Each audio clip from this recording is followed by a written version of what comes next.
আজি ভিডিঅ'টো আৰম্ভ কৰিছোঁ কামৰূপ জিলাৰ বকোত থকা পাৰ্বতী পাহাৰৰ পৰা।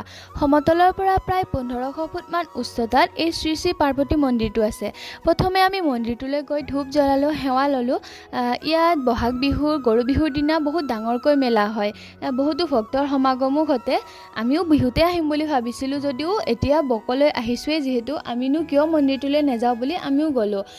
সঁচাকৈ পৰিৱেশটো বহুত বেছিয়ে ধুনীয়া। ফটো উঠিলোঁ, ভিডিঅ' বনালোঁ। আমিও তাৰে ভিডিঅ' কিছুমান আপোনালোকলৈ আগবঢ়ালোঁ। আজিলৈ বাই।